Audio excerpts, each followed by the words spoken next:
Hello students, आप लोगों ने स्टार वॉर्स के बारे में सुना होगा, जिसमें बहुत ही लेटेस्ट टेक्निक के वेपन्स यूज किए जाते हैं। दुनिया की जो बड़ी कंट्रीज हैं वो ये क्लेम करती हैं कि उन्होंने कुछ इस तरह के सिस्टम डेवलप किए हुए हैं और उनसे कोई भी जीत नहीं सकता।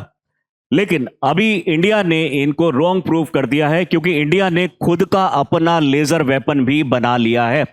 जी हां, रिसेंटली कुरनूल में आंध्र प्रदेश में डीआरडीओ ने एक 3.5 किलोमीटर रेंज पे लेजर वेपन टेस्ट भी कर लिया है और सक्सेसफुली उसका प्रोटोटाइप डेवलप कर लिया है। डीआरडीओ का कहना है कि ये जो टेक्नोलॉजी है ये कुछ साल के अंदर में फुल फ्लेज्ड फॉर्म में हमारे पास होगी।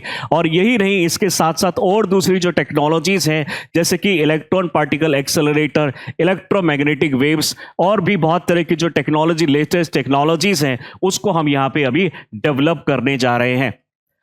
ऐसे ही इसी के अंदर में एक और शुरुआत है हमारी, जो हम अभी लेजर वेपन के बारे में बात कर रहे हैं। रिसेंटली इसको डीआरडीओ के centre for high energy system and sciences, chest जिसको हम शॉर्ट में बोलते हैं, हैदराबाद में इसको डेवलप किया गया है। और आंध्र प्रदेश के कुरनूल में इसको यहां पे रिसेंटली टेस्ट भी किया गया है। पहली बार हमने 30 किलोवाट कैपेसिटी के अंदर में इसको टेस्ट किया है। 30 किलोवाट कैपेसिटी बहुत ज़्यादा कैपेसिटी होती है और इस कैपेसिटी में कोई भी हमारा जो थ्रेट है या फिर एयरबोर्न थ्रेट है, उसको हम एयर में ही उसको डिस्ट्रॉय कर सकते हैं। हालांकि इसको अभी ड्रोन के ऊपर में एक्सपेरिमेंट करके देखा है, टेस्ट करके देखा है, लेकिन फ्यूचर में इसको शिप के ऊपर भी लगाया जा सकता है, यानी शिप को भी इसको टारगेट लगाया जा सकता है। और भी बहुत सारी चीज़ें, एरोप्लेन हो सकता है, हमारा ड्रोन हो सकता है, इन सभी चीज़ों को टारगेट बना के हम हिट कर सकते हैं। अगर रेंज की हम बात करेंगे तो रिसेंटली 3.5 किलोमीटर रेंज इन्होंने बनाया है। पास्ट में जो इन्होंने इसका पहला वाला वर्जन बनाया था उसमें 2 किलोमीटर के आसपास की रेंज थी, लेकिन अब डीआरडीओ क्लेम करते हैं कि इन्होंने 3.5 किलोमीटर रेंज को अचीव कर लिया है। आइए देखते हैं सिस्टम वर्क कैसे कर रहा है। आप ये जानते होंगे कि कोई भी अगर सिस्टम काम कर रहा है तो उसमें बिना इलेक्ट्रॉनिक सिस्टम के वो वर्क नहीं कर सकता।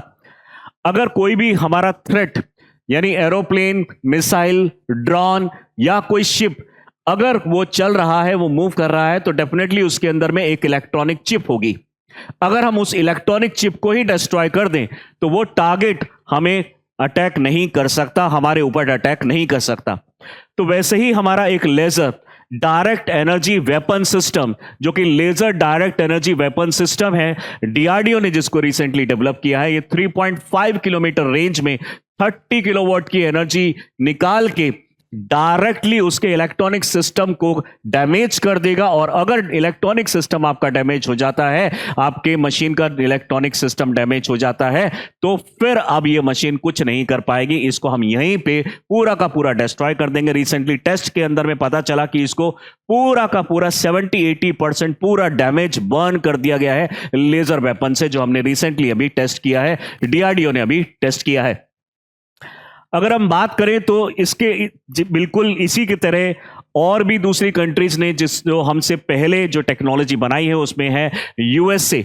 यूएस का Helios system, high energy laser with integrated optical dazzler and surveillance system, जो कि लगभग 100 किलोवाट पे काम करता है, वो भी पहले से एग्जिस्ट करता है। यहाँ पे इजराइल का आयरन बीम की अगर हम बात करेंगे तो उन्होंने भी 100 किलोवाट पे 10 किलोमीटर रेंज में इसको पहले बनाया है।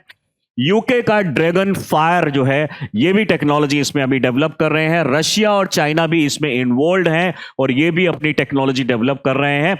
और इंडिया ने इसको टेक्नोलॉजी को पूरी तरीके से डेवलप कर लिया है। हालांकि अभी ये प्रोटोटाइप में डेवलप किया है, इसको फुल फॉर्म में, यानी आप बोल सकते हैं कि जब इंडस्ट्रीज को ये काम दिया जाएगा, एक बड़े मास स्केल में डेवलप करने में अभी कुछ साल लगेंगे। बट डेफिनेटली हमने एक बहुत बड़ा माइलस्टोन क्रॉस कर लिया है और अब बस इसको एनहांस करना है। इनिशिएटिव बहुत बड़ा हमने लिया है। डेफिनेटली 5-10 साल, आने वाले 5-10 सालों में हमारे पास ये सारे वेपन्स होंगे जो दूसरी कंट्रीज के पास भी हैं, और फिर इंडिया को किसी कंट्री से भी डरने की या पीछे रहने की जरूरत नहीं पड़ेगी। वहीं पे अगर हम बात करेंगे तो सबसे पहले इसकी डिटेक्शन के अंदर में एक कोई भी अगर एयरबॉर्न थ्रेट है तो डिटेक्शन के लिए या तो हम रडार सिस्टम यहां पे यूज करने वाले हैं या फिर हम यहां पे inbuilt electro optics system use करने वाले हैं। यानी जो हमारा ये सिस्टम होगा, इस सिस्टम के अंदर में एक इलेक्ट्रो ऑप्टिक सिस्टम लगा होगा जो कि पहले टारगेट असैसिनेशन करेगा, यानी टारगेट फिक्स करेगा। टारगेट को फिक्स करने के बाद में ये लेजर वेपन को उस साइड में डायरेक्ट किया जाएगा और डायरेक्ट करने के बाद उसके इलेक्ट्रॉनिक सिस्टम को हीटिंग मैकेनिज्म से हम उसको डिस्ट्रॉय कर देंगे और शॉर्ट सर्किट होने के बाद उसको पूरी तरीके से डिस्ट्रॉय किया जा सकता है। अगर हम डीआरडीओ के दूसरे जो हमारे वर्क जिन पे चल रहा है उनकी अगर हम बात करें तो डीआरडीओ एनर्जी वेपन के अलावा और भी वेपन्स पे काम कर रहा है, जैसे हाई एनर्जी माइक्रोवेव, जिसमें डायरेक्टली लेजर ना यूज करके माइक्रोवेव को यूज किया जाएगा। सेकेंड है इलेक्ट्रॉन पार्टिकल एक्सेलरोमीटर, जिसका एक एग्जांपल हमारे काली की फॉर्म में मिलता है, किलो एम्पियर लीनियर इंजेक्टर। यहां पे हम करंट को यूज करके इलेक्ट्रॉन को बहुत ही फास्ट स्पीड से थ्रो करने वाले हैं और हमारे जो एयरबोर्न थ्रेट हैं या फिर दूसरे थ्रेट्स हैं उसको हम एयर टू एयर एंगेजमेंट में और डायरेक्ट उसके कांटेक्ट में विद इन अ सेकंड हम उसको डिस्ट्रॉय कर सकते हैं। इलेक्ट्रोमैग्नेटिक पल्स भी इंडिया या डीआरडीओ डेवलप कर रहा है ताकि हम डायरेक्टली एक तरीके से कुछ सेकंड के अंदर माइक्रो सेकंड में बटन प्रेस करते ही एनिमी को वहां पे जो उसका जो व्हीकल है उसको वहीं पे हम डिस्ट्रॉय कर सकें। अगर आप इसको फोटो की तरफ देखें तो ये हमारा ये सिस्टम है जहां से लेजर पल्स निकलने वाली है।